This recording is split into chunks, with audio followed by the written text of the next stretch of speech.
Welcome, everyone, to another episode of Dads of Dagobah. Sean, it's been a while. I feel like I say that every episode, but again, it's been a while. We're coming to you in quarantine from the new house here in St. Louis, as well as Sean's house out there in Dallas. That's right. And it's kind of our MO now to tell people at the end of our videos that we're going to start pumping out videos faster and then wait another month or 2 months before a new video comes out. But we still have good fans. That's right. So today's episode, we're going to be talking about everyone's favorite movie, Solo, A Star Wars Story.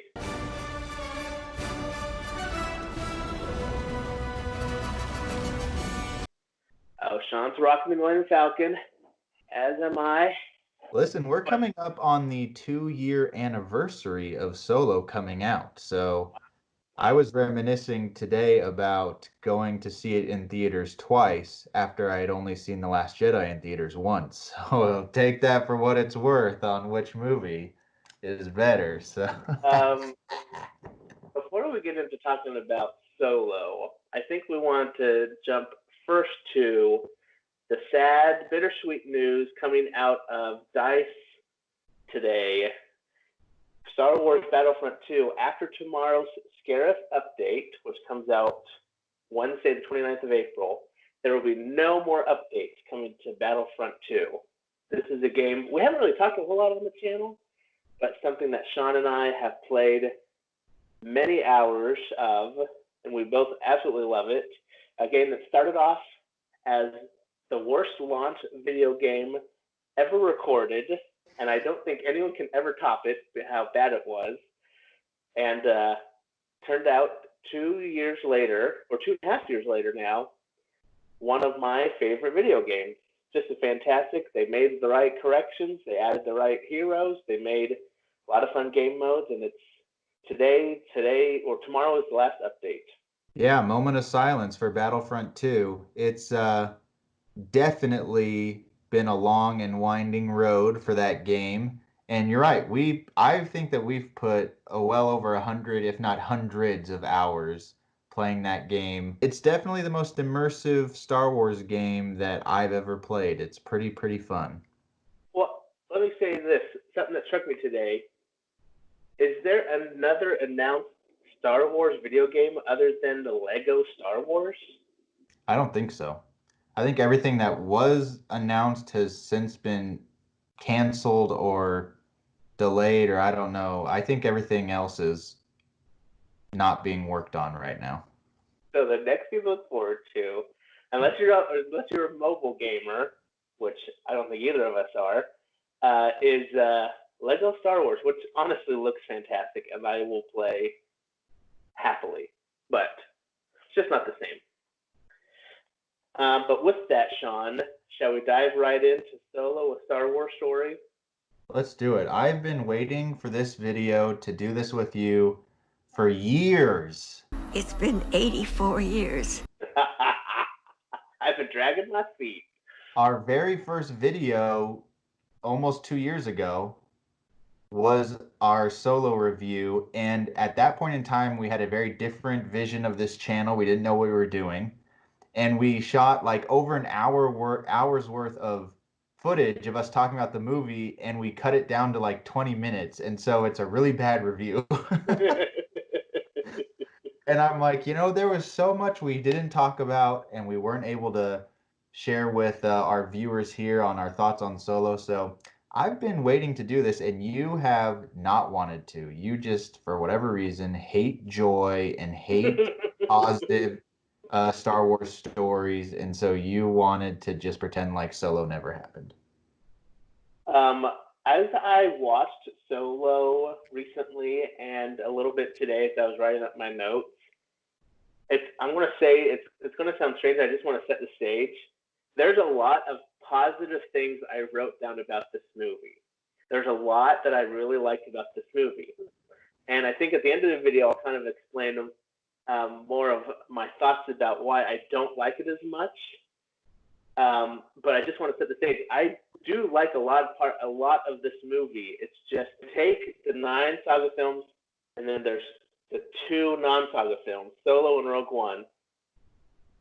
I feel like both of them, the point of them is to answer questions or to to answer some question that we had, right? At least that's what I accepted. Rogue One, the question was, how did the rebels get the plans to the Death Star? They took that, they answered it. It was fun. It was beautiful. Everyone loves Rogue One. Solo, let me ask you, Sean, what is the point of Solo? I know where you're trying to lead me, and you're not going to fall for my trap? It's a trap! You're trying to lead me to say there is no point. And while I do agree that Rogue One is a better movie than Solo, and that is mainly because they took a plot point and expanded on that, and Solo took a character and tried to expand on that. It's just trying to give us a backstory of an origin story, basically, for Han Solo, is basically what the point of the movie is. And I guess my response is it really an origin story of Han Solo?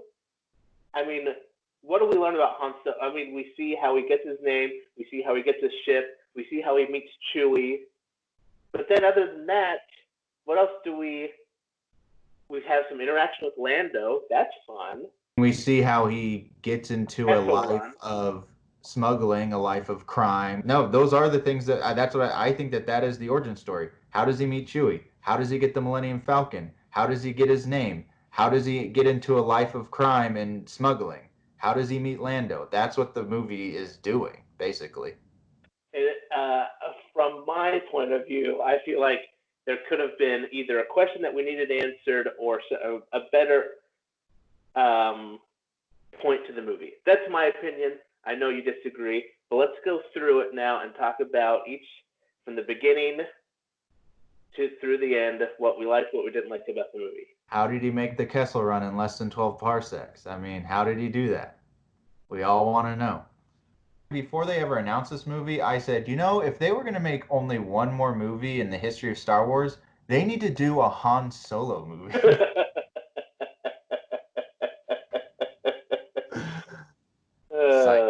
I never said that. All right, let's start at the beginning. I want to say that I think that we're doing Rogue One after this. That's our next video. And this is a spoiler alert for the Rogue One video we do because it's going to be similar to this. I wish that Solo and Rogue One both did the opening crawl. I think that should be just a signature on all Star Wars movies, not just the Skywalker saga. I think it was a missed opportunity. I like the crawl. It gets you into the movie. And they basically did the crawl in Solo. It just wasn't in that format. It was just the words popping up. And it was kind of this weird exposition of, why aren't they doing a crawl? They just have like text up on the screen right now. So that's my first thing I would change. I would have done a scrolling yellow lettered crawl with the Star Wars fanfare. Did you know that they wrote a crawl for Rogue One?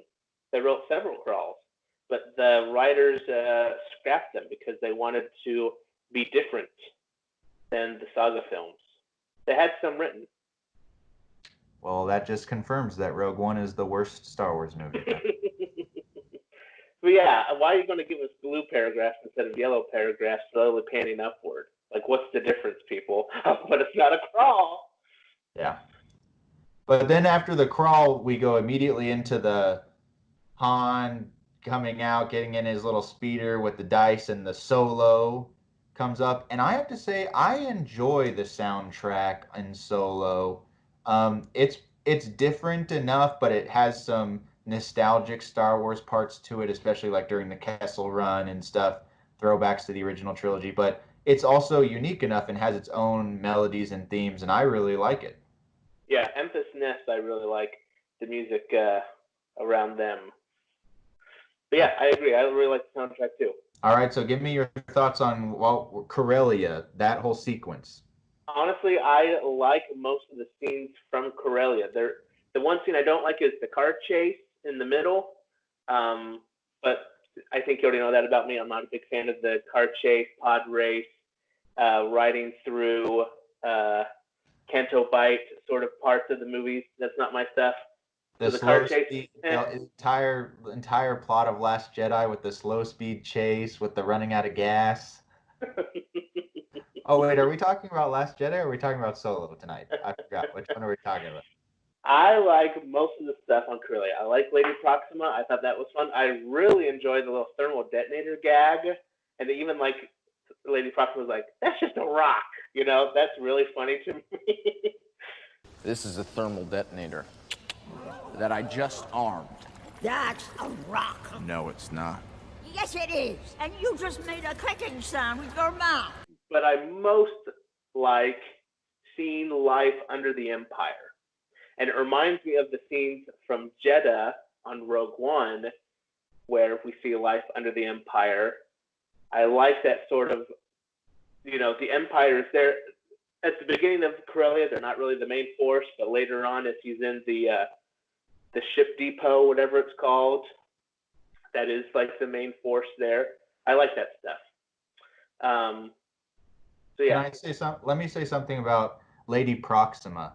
I also thought I liked that Solo brought more alien species and creatures that we had never seen before. And Lady Proxima is kind of one of the first ones we see. And so I enjoyed that part. Same as you, I enjoyed the thermal detonator gag and stuff. But I wonder, how is Lady Proxima a powerful creature in this society? Because it seems like she can only stay in that pool of water. So how does she have so much political capital and power? Because she literally can't do anything except be in the dark in that water. So why is everybody afraid of her? Why does everybody obey her? Like, you literally can just leave and she's stuck there. Unless there's a pipe system like the basilisk in the Chamber of Secrets. All you gotta do is break a window and she burns to death. Yeah. I will say too, I agree with you. I like the Corellia sequence and I don't mind the car chase. It goes a little bit long for me, but this is the first you kind of start to see Han and Kira's relationship, obviously, and their loyalty to each other. And I will say that every time I watch Solo, at the beginning of the movie, I don't buy Alden as Han Solo.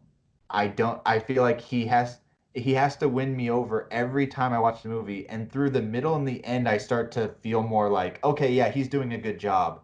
But especially the Corellia sequence, I feel like I don't think he does a good job portraying Han on Corellia. I know a lot of people didn't like Alden because you feel like Harrison Ford is Han Solo and you don't want to see someone else portray it. I have always felt like, for some people, Han Solo is their favorite character from the original trilogy. I was never a huge Han Solo fan. I like Han Solo, but he was never like my favorite character. So I didn't think that it would bother me that somebody else was playing him. But like I said, it is interesting that when I first saw it and subsequent viewings, I don't really like his portrayal at the beginning. And then by the end, I'm like, okay with it. That's interesting. I think he won me over as soon as we see him and Lando. Is kind of where it really clicks for me. Or him and Chewie. When Chewie's on the scene, it really kind of clicks. But yeah, that's a good point. Do you remember about, 5 months or so before Solo came out, a little somebody called Bob Iger let something leak? And he said, in Solo, a Star Wars story, we learn how Han Solo gets his name. Do you remember that day? Yes. Yeah, and what did we think? What he was talking about? We thought, well, at least from my perspective, I thought, oh, he has no idea what he's talking about. There's no way they're going to get into the origin of Han Solo's name in this movie. Well, lo and behold, we do. And I thought that maybe I agreed with you. I'm like, there's no way that they're going to say, like, was he named, like his literal name. I thought that he was maybe alluding to, we see how he, gains his reputation and makes a name for himself. But no, we literally get how does he get his surname, last name? Which I think you agree with me is the stupidest thing they could have possibly done in this movie. Yes. It's the worst scene in the movie. It just, the whole thing is laughable. It's just so stupid. Who are your people? I don't have people. I'm alone.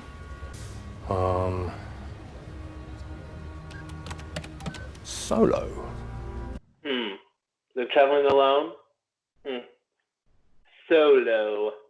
Oh, I should have just left the theater then. At the very least, if they wanted to do a scene like that, Han should have come up with it himself. Not some random Imperial officer like, who are your people? I don't have any people. Chewing on his lozenge in the back of his throat, it looks like. Solo. It's like, at least do Han, say like the officer probe him some more, like, well, who are your people? Like, what clan or tribe, or like, who's your family? And he's like, I'm alone. I'm Solo. Han Solo. Like, have some logical steps to Han coming up with it himself. Because, first of all, if that was true and he just put in Han Solo, for the rest of this man's life, he's like, I'm going to keep that. Yeah, that's good. I like exactly. that. The Empire, who I hate, gave me a name of Solo, and it just stuck. I'm Solo, I'm Han Solo, I'm Han Solo, I'm Han Solo, Solo. Han Solo. I'm captain of the Millennium Falcon. Also, is Han Solo the only person that has come up to that station alone without a last name? And he's like, I guess you're also Solo. Or it's just like any descriptor for the person, the guy just comes up with names for people. Joe Curly Hair. Oh, all right. And Joe Curly Hair for the rest of his life. That's what he goes by that.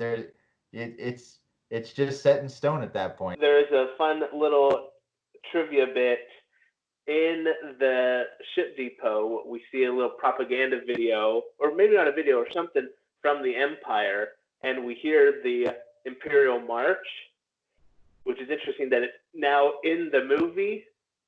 You know, we hear it as an audience, but now the people in the movie hear it. So it's like, I don't know how to describe it. Inception.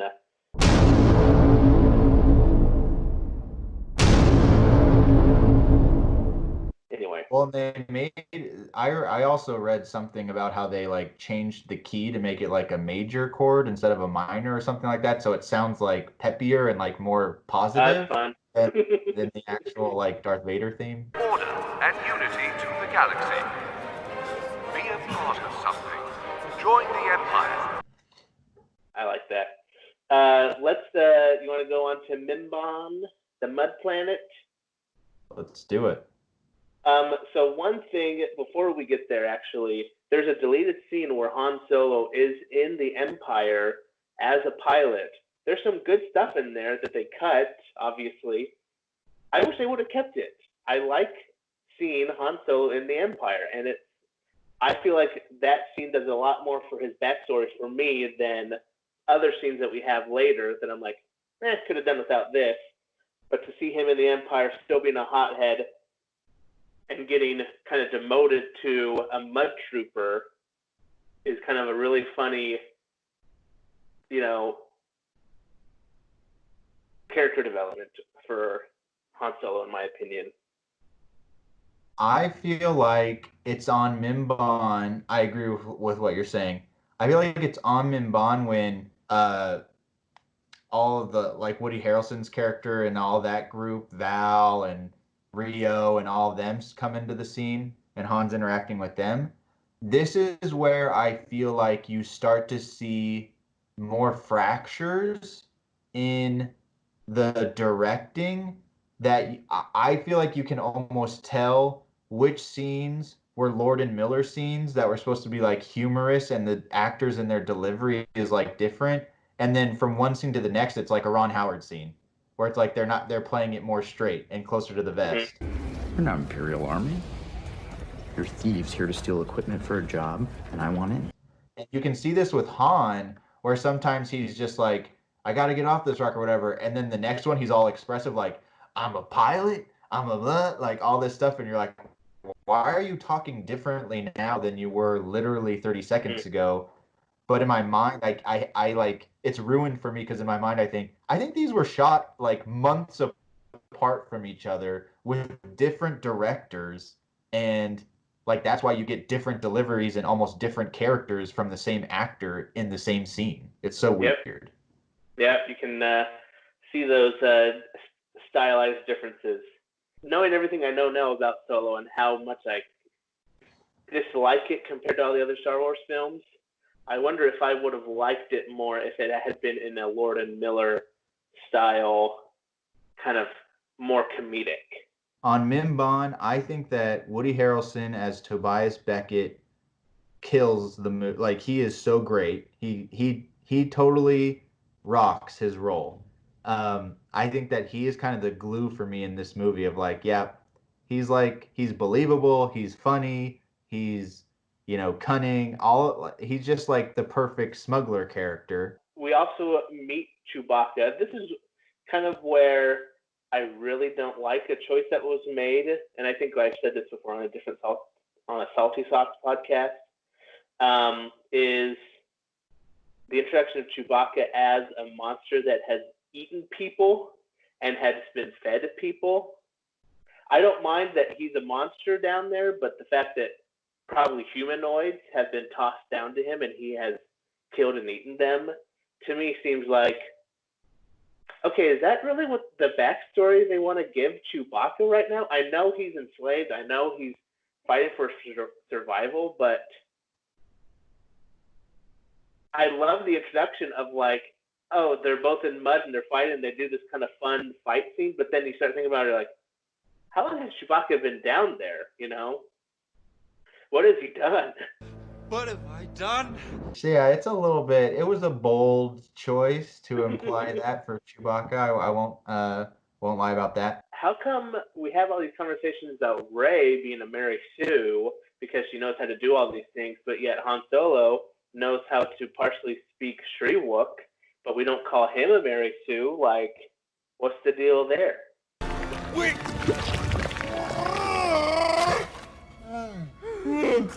Yeah, I speak a little. I don't know. You should write a letter to Lucasfilm and ask them that question. Just think it's a double standard. So, do you want Rey to not be called a Mary Sue, or do you want Rey and Han Solo to both be called Mary Sues? I don't want Rey to be called a Mary Sue. Oh, okay. Well, I really enjoy all the stuff with Beckett's crew. I enjoy kind of the introduction of them, and then Han Solo and Chewie leaving Mimban, going with them on this heist.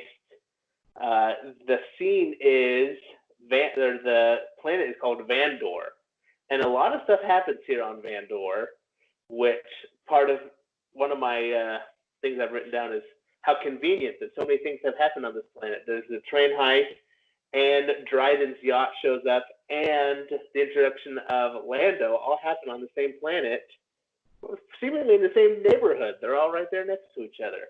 The Vandor stuff is good. I like the banter around the campfire with Rio talking to Han about whether, tell us about the girl. Does she have sharp teeth? Things like that I think is funny. I love how he talks about random stuff like about Wookiees or Minok roasts and things like that. I think he's a good character, and I kind of feel like they killed off that character too quickly. I felt like there was more potential there, and Val for that matter. I feel like Val and Rio, there was more potential for that crew to stay together throughout the entire movie. And if they die at the end, they die at the end. But it was like, okay, we barely just met these characters and now they're dead. And not only are they dead, but they died in vain because the entire mission just failed because Han's like, I'm letting the cargo go, whatever. Like, okay. So the thing is, Beckett like punches him or whatever. I'm like, Beckett, I feel like underreacted actually. He just met Han and Chewbacca, and yet the love of his life, Val, and his running buddy Rio, that he's been pulling these jobs with for years, just died because Han Solo made a decision that Beckett specifically told him not to do. And now those people are dead, and Beckett's like, I punched you, and now I guess we're good. Like, Yeah. All right. Seems like there'd be more of a grudge there, and more mourning from Beckett. But I guess when you feel like Dryden Voss is about to murder you, then you have to push that aside and get over it quickly. But That's a good point. I agree 100% about Rio and Val. Can we talk a little bit about Val's death for a second? Talk about dying in vain. She died, at least Rio went out in a gunfight, right? She died because, some probe droids came. She accidentally tripped the sensors. The probe droids are coming out.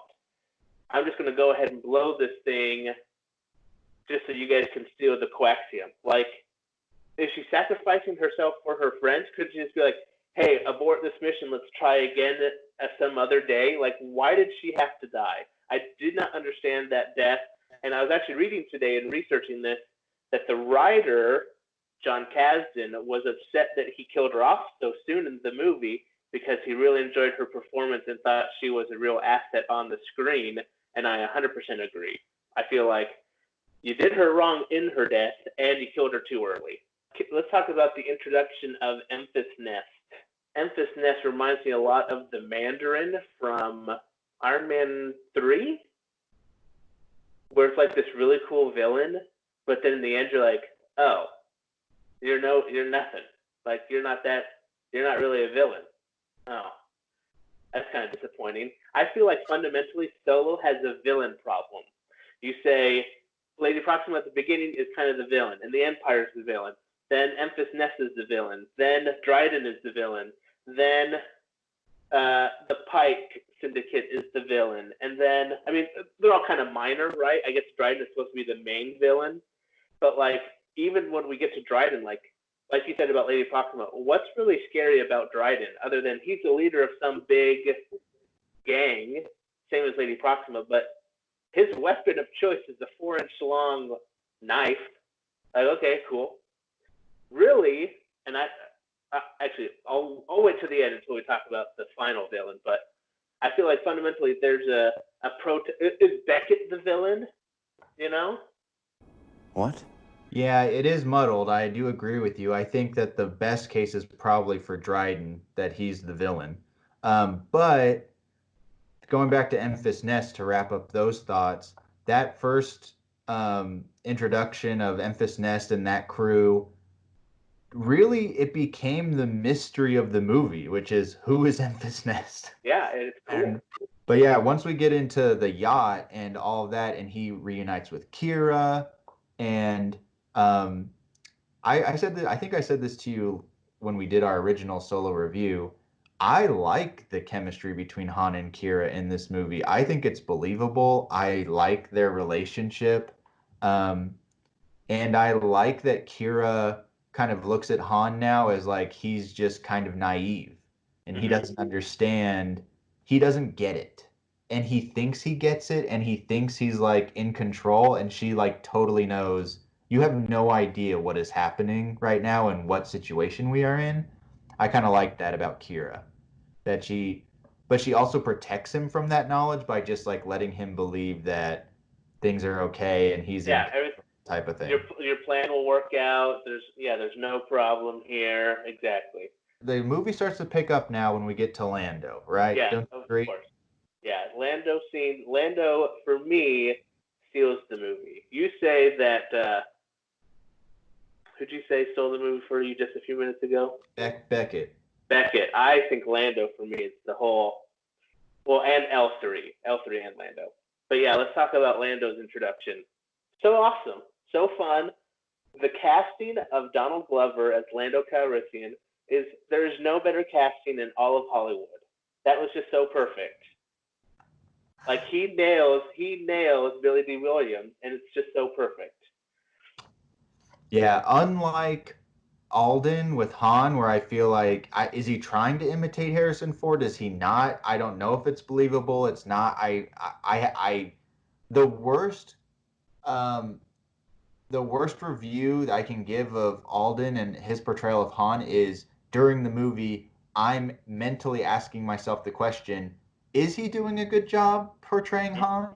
And the fact that it's even a question is kind of an indictment that it's like it's not that believable. You never think that with Donald Glover and Lando. It sounds like Lando, it feels like Lando, the whole vibe, the presence, everything feels like Billy D. Williams, which is just amazing that he was able to capture that.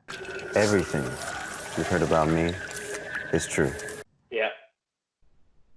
We see, He has said, Donald Glover has said in interviews and things like that, that when he got the part, he contacted Billy D. Williams and met up with him to try to like get some advice or take notes and things like that. And so he had all these questions written down, like asking about Lando and how he did certain things. And he said that he asked a couple questions, and all Billy D said was, "Hey, like don't worry about that stuff. When you're Lando, just be cool." And Donald Glover was like, and I threw out all the rest of my questions, like, okay, that's the advice. That's all you need to know about Lando is just be cool. Yeah. He definitely does that. I love it. We see a fun game of sabacc where Lando cheats. Just a fun scene. We have Therm Scissor. What's his name? Scissor Punch. Therm Scissor Punch, the greatest no-line character in the history of Star Wars. And then we have the introduction of L3. She's fun. Well, I also like that this whole movie is full of Easter eggs, maybe more than any other Star Wars movie. It's like full of little Easter eggs. And one of the things that I love is that they do a throwback to Empire Strikes Back, and have Donald Glover pronounce Han Solo as Han. And he's calling him Han, which is funny because back in the original trilogy, that's what Billy D. Williams would say. And it was like, that's not how you pronounce his name. And so they give a little nod to that, and Han's like actually corrects him, and he still says it wrong on purpose. Can I ask you a question, Captain Calrissian? Anything, Han? That's Han, but that's okay. Teasing. I feel like that was perfect. Yeah. We have L3, the droid who is seeking independence. A great job, great portrayal. I can't remember the actress's name, but I feel like she did a great job. I really love the line when she's cutting down the fence and she told everyone to look away, and they're all just staring at her. She's like, she says, "I can feel you looking at me." Just makes me laugh every time. Droid! We are sent here! I'm gonna flip your switch! Good luck finding it! The Millennium Falcon is then introduced to us. I thought it was a bold choice, but I really liked how they made it all nice and clean. They made it look fresh. I thought that was really fun. I kind of was a little hesitant. I'm like, I don't want to see them do anything strange to the Millennium Falcon, but they did. I thought they told the story of the Millennium Falcon well. I really enjoyed that. Lando had it all nice, had the escape pod, had everything looking nice, the flat antenna dish. I think that's when we get the Han and Kira scene in the cape closet, right? Or no? Yep.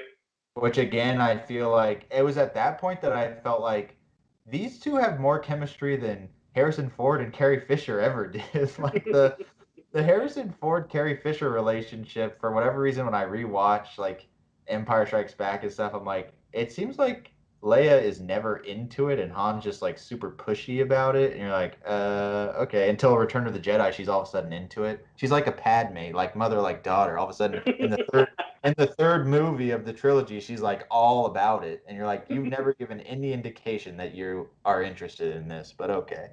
We get to Kessel, a planet which I enjoyed. I enjoyed the visuals. I enjoyed the look of it. I enjoyed the droid revolution scene. I enjoyed most of the stuff in Kessel. There's one thing I did not like.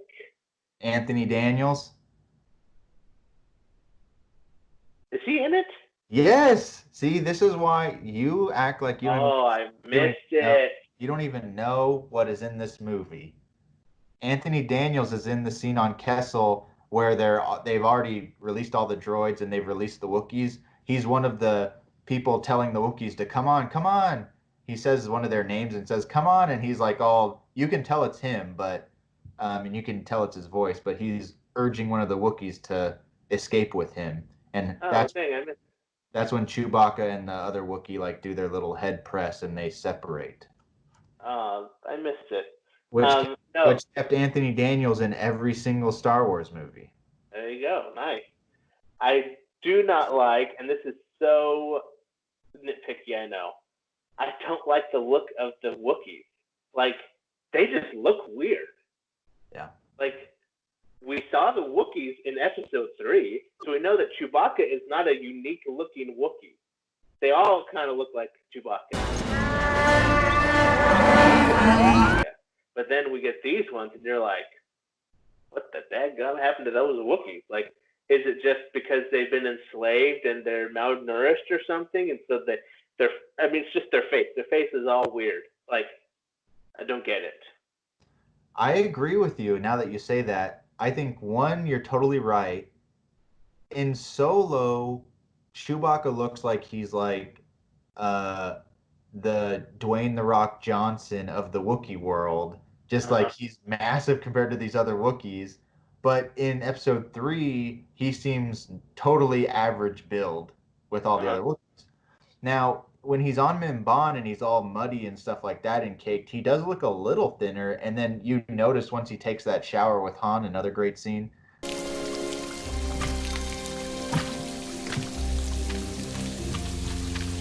Couldn't have done this maybe like one at a time. And he comes out, all of a sudden his hair's like super flowy and there's so much volume to his fur at that point. So it's like, okay, maybe it's because they're just all dirty and haven't bathed in a long time, but also maybe malnourished and things like that. But I agree with you. They all look kind of scrawny and a different look than Chewbacca. Yeah, the face is weird. I love the blaster toss from Lando to Han. Also, the Lando Chronicles, like, that's hilarious. Yeah. Also, once again, Lando portrays a pretty good. He kind of sells the whole morning after L3 when L3 goes down and he rushes to go get her and brings her back into the Falcon. They all get on and they start to escape, and it's like he. I didn't think that it would be an emotional scene, but he kind of sells it as an emotional scene that L3 is gone. That should just be the most ridiculous scene ever, that a man is devastated over the loss of this droid that he has an implied romantic relationship with, and yet he sells it. He sells it, and it makes it feel kind of like, oh, you kind of feel like, dang, you can feel the sadness there. So once again, a great portrayal by Donald Glover, but it gives kind of, this, ooh, here we go, the whole Han's opportunity to pilot the Millennium Falcon. And at first his co-pilot is Kira, and that could not have been a worse piloting combination. She doesn't even know what she's doing. We get some great, and I think this is I've said before, this is the best part of the movie to me. This whole sequence, starting with Chewbacca talking and Han saying, what does he say? You're 190? What is he, 150? Something like that? Since when do you know how to fly? 190 years old? You look great. I felt like that's like such a good line of just Han's piloting this Falcon, but he's also like still in the moment with Chewie and stuff. And the blockade, the Imperial Star Destroyer shows up as a blockade. Han makes the rash decision to go into the Maelstrom, and the Kessel Run commences. So can I ask something? What exactly is the Kessel Run? Is it the time from when you leave Kessel until you're out of the Maelstrom, those little beacons? Is that kind of the Kessel Run? Yes. So when they go into Kessel, they're on the Kessel Run. Like, it's just the edge of that atmospheric disturbance until you get to the planet. Okay. And you have to follow certain beacons to do it safely. So I think I read in some sort of supplemental material that that's like the safe path is like over 20 parsecs or something like that. It's like much longer. But then because he cut through and found that shortcut, he did it in less than 12 parsecs. So he did it in a shorter amount of distance than if he would have gone the safe way. Gotcha. Okay. I love the blockade. I love the Imperials. I love the TIE fighters. I really like that. Not a big fan of what did they call it? They didn't call it, the Maw was the gravity well. It was just a big creature. The giant, the big squid looking thing. Yeah, I guess it didn't have a name in the movie, but yeah. Every Star Wars movie needs a big monster, and we got the big monster, but let me go back a little bit too. One of the like best scenes, my favorite scene I think, is when Kira says, "Here, Chewie, like get in or sit down or whatever." And when Chewbacca sits down, right then they do a shot of Han and Chewbacca like in the classic angle from the original trilogy, and they do the original trilogy music, and I really love that moment. It's very nostalgic, and while it's fan service, I live for the nostalgic fan service, and so my heart is always happy when that scene happens.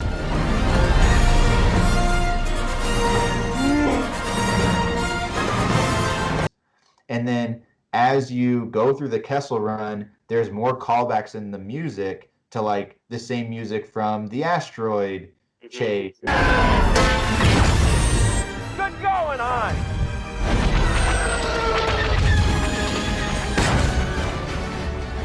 And the same like things from the original trilogy. So I love that whole scene and all the music and stuff. It's really good. But I agree with you about the big giant squid thing. I don't know what that is, but it was kind of weird. We get L3 is now part of the Millennium Falcon, which on first viewing I didn't catch. I mean, I liked the choice, but I think on Twitter I saw more and more people kind of do these callbacks of whenever they go to light speed, she'd kind of knock her head to like reset the calculations before they make the jump. And like Han later in Empire Strikes Back or something, when he's trying to start the hyperdrive, he has to, as the Falcon is about to go, it kind of pew, pew, pew, pew, he hits it, and it goes,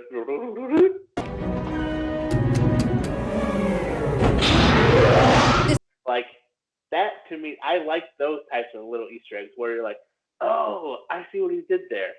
But the fact that L3 is part of the ship is really fun. Yeah. And I remember on Twitter there were all those little clips of Han Solo, in the original trilogy saying, "Don't worry, she'll hold together," and then him going, "Hear me, baby, hold together." Like talking about like he's talking to L3. Ha, ha, ha, ha, ha.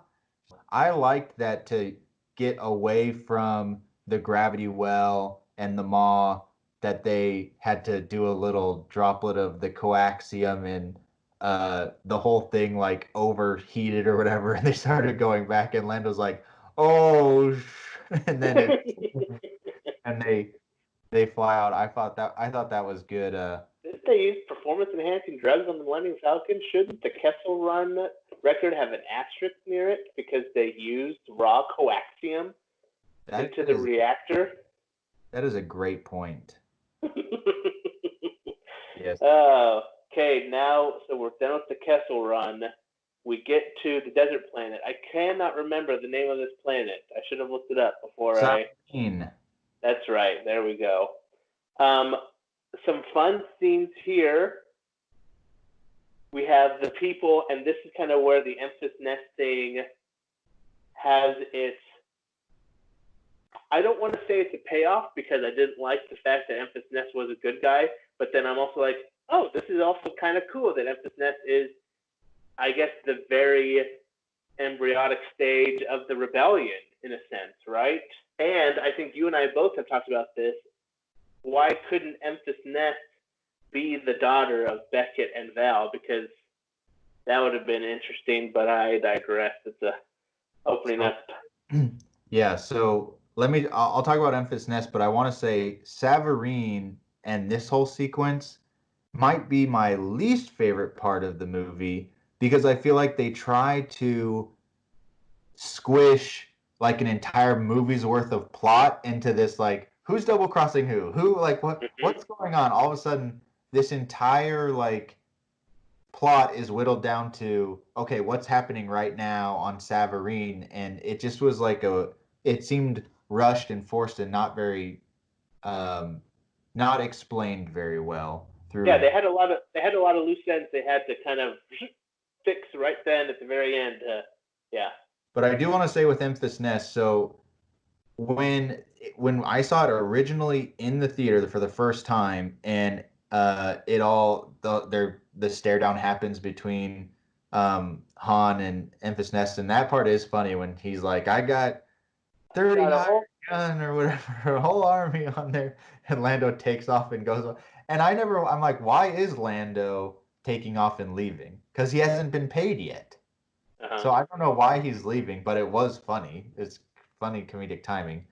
But the point is, when Memphis Nest reveals herself, I felt like the movie wanted us to have a reaction. And I remember I was seeing it with my wife, Corey, and I looked at Corey and I was like, are we supposed to know who that person is? Like, yeah, they kind of had this pause of like, what reaction am I supposed to be having right now? Because I don't know who it is.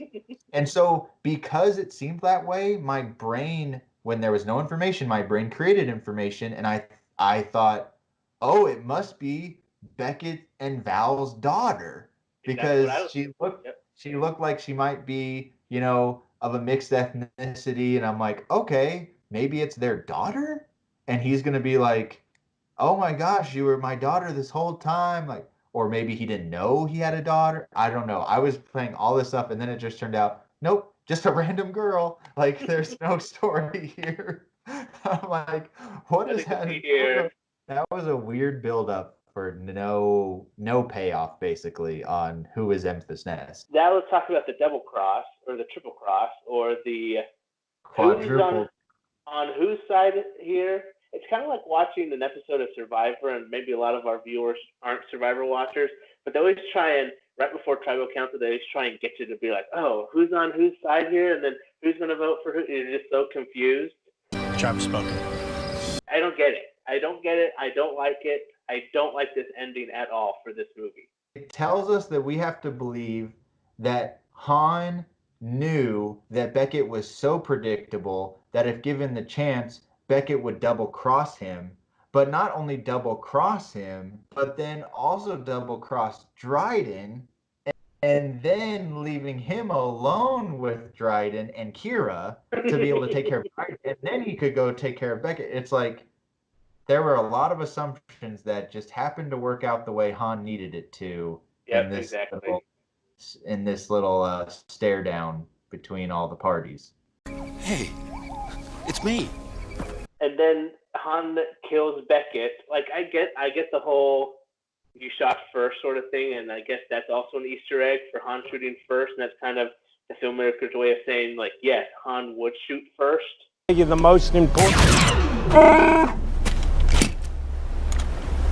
Yeah, I actually don't mind that scene, Han killing Beckett, because I do think it's a device basically to show his character growth and development. The point is that I feel like it shows that he's a little more hardened now. He's not as naive, and he shoots first, and he's basically a survivor.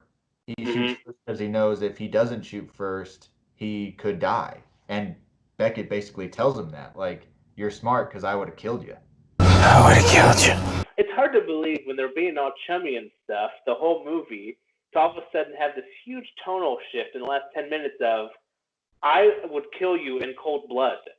Like, that to me is like, whoa! It's like the youngling scene. You're like, whoa! Like, was this really the trajectory we were on here? Because I didn't see that coming. Yeah, well, just, I feel like it's a good use of subverting your expectations. You just shut it already. Just stop it. It's kind of like a tonal shift of when for 40 years a character is on a trajectory, and all of a sudden he in a lapse of judgment is going to murder his nephew in cold blood. Isn't that so crazy? I hate tonal shifts like that. It takes me out of the movie.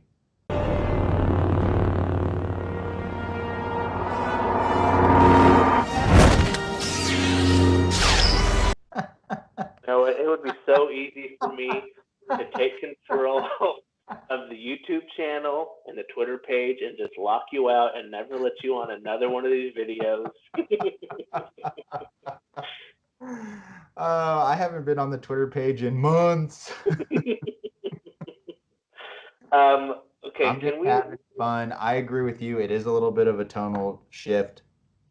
We talked about, I think, in our actual solo review, Kira and her betrayal of Han, and I feel like she isn't actually betraying him. I always read that situation as she's protecting him. Yes, 100%. Yep. We obviously get the reveal of Maul as the leader of Crimson Dawn. I think that she's protecting because when she says to Maul, she only implicates Beckett. She does not mention Han Solo's name because otherwise he would be on Maul's radar, which would not be good. But yeah, I think once again, Han is naive thinking that they're going to run away together, and Kira knows even with Dryden dead, like, I'm too far into this. Maul knows who I am, and so I'm not going to take my chances trying to be on the run, always looking over my shoulder because he's going to be chasing me down. Mm-hmm. Can we talk a little bit about this Maul reveal? From a Star Wars fan perspective, I love that we had Maul again in another theatrical release movie. Awesome. I understand that it caused a lot of people to be like, wait a second, didn't he die? And I get that. And I appreciate the fact that not everyone watches the cartoons, the Clone Wars. I get that. But in high school English, I remember I sat down with my English teacher, and she would read my papers. And she pointed out to me at the end of my paragraph, at the end of my paper, I'd have my summarizing statement where I'd restate my thesis, and I'd give my points. I'd summarize my paper into the last paragraph. But then for some reason, at the very last sentence, I would say something that would open up a whole new can of worms. And my English teacher taught me, don't end your paper by opening up a can of worms at the end.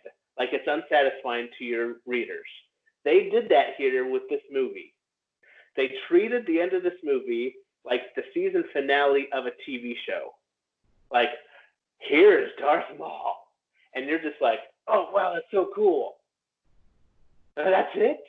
I remember in the theaters thinking, oh, we're going to have another 30 minutes of this movie. Like, there's more coming. That was my expectation. I was like, I'm down. Let's see Darth Maul. I hadn't heard the season finale of a TV show analogy before, and it's so perfect. That's exactly what it feels like. I was going to say, it feels like they're ending it knowing that it's the first movie in a trilogy, and they're going to continue the story. And I still think I don't think we need more Han and Chewbacca story, but they definitely have an untapped storyline of Kira and Maul's relationship. And we have talked about before, put that baby on Disney Plus. Do a 6-episode miniseries where it's Maul, the adventures of Maul and Kira, call it Crimson Dawn, and tell me what happens to Kira. Like, what's going on? And then we heard when it came out, remember, we thought, oh, this was an intentional, thought out. They did this because they're going to do something with this. And it was, no, Ron Howard. They just needed a villain. Ron Howard was given a few different options of it could be this person, it could be this person, you could do this. And Ron Howard basically threw a dart at the board. Was like, let's do Maul, I guess. Like, what? How are these things not thought out? I don't understand. And while it would have been probably less interesting or more basic or less, not as exciting, it would make way more sense to make that hologram Jabba the Hutt. And then that's how Han gets introduced to Jabba and Han starts working for Jabba. Well, is there anything else from Solo that you want to get off your chest to let the people know how much you love it? That's it. Like I said, I had a lot of things that I liked about this movie, and I feel like I was very positive throughout this review. There's just some key things I just don't like about the movie. Unfortunately, I feel like Solo will always suffer from that legacy of it killed the rest of the standalone movies. It like tipped the scales in favor of not doing that type of stuff anymore. Lucasfilm didn't want to take the risk. But if we got more of those types of movies, then maybe we wouldn't, be so critical of Solo. Because basically you have the Skywalker saga movies, Rogue One, which is like an anomaly of an amazing standalone story, and then Solo. Of course, it's set up to fail when you compare it to its competition. And Rogue One kind of fits right into the story. Right. It's seconds before Episode 4. Right. It's not a bad movie. I enjoyed watching it. Even when I was watching a little clips there, I'm like, oh man, this is a great scene. And I saw myself rewatching the Kessel stuff with the droids. And I'm like, oh man, I love L3. But then we get to Darth Maul, and I'm like, Darth Maul's cool, but what are they doing here? Anyway, that's it for our episode, guys. Let us know what you thought. Where does Solo rank on your list of Star Wars movies? Should they have kept the Lord and Miller version? Should they release that? And I hope you guys can join us for our next review where we talk about Rogue One. I'm going to leave this episode and say we're not going to make any promises as when we're going to film the next video, because who honestly knows? I'm going to say that if a video comes for Rogue One, and that's a big if, it will be in the next 6 months. Happy quarantine, everybody. We'll see y'all later. Bye.